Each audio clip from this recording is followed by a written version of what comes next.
സംസ്ഥാനത്ത് ട്രാഫിക് നിയമലംഘനങ്ങൾക്കുള്ള പിഴത്തുക പകുതിയായി കുറച്ച് അടയ്ക്കാൻ അവസരമൊരുക്കുന്ന ആംനസ്റ്റി പദ്ധതിയുടെ ഭാഗമായി ജില്ലയിൽ ഇ-ചലാൻ അദാലത്തുകൾ സംഘടിപ്പിച്ചു. മോട്ടോർ വാഹന വകുപ്പിന്റെയും കേരള പോലീസിന്റെയും സംയുക്ത ആഭിമുഖ്യത്തിൽ തളിപ്പറമ്പ് ആർടിഒ ഓഫീസ് ഹാളിൽ നടന്ന അദാലത്തിൽ വലിയ ജനപങ്കാളിത്തമാണ് ഉണ്ടായത്.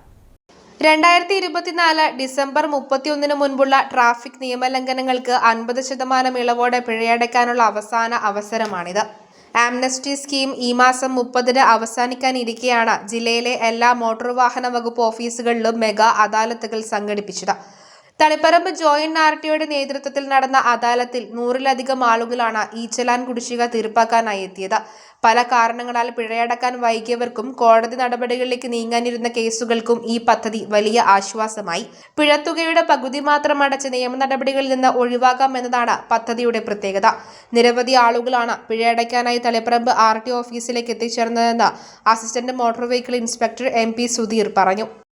സർക്കാരിന്റെ പ്രത്യേക പദ്ധതി പ്രകാരം ഇ-ചലാൻ അതുപോലെ തന്നെ ആംനസ്റ്റി റിവേർട്ട് പരിപാടിയാണ്. അതായത് 31 ഡിസംബർ 2024 മുമ്പേയുള്ള ചലാനുകളും അതുതന്നെ സ്പീഡ് ക്യാമറേൻ്റെ ഓഫൻസുകളും ഫൈന് ഇതൊക്കെ 50% റിഡക്ഷൻ കൊടുക്കുന്ന ഒരു പരിപാടിയാണ് ഇപ്പോൾ നടന്നുകൊണ്ടിരിക്കുന്നത്. കേരള പോലീസും അതുപോലെ തന്നെ മോട്ടോർ വാഹന വകുപ്പും സംയുക്തമായിട്ട് സംഘടിപ്പിക്കുന്ന ഒരു പ്രോഗ്രാമാണ് ഇത്.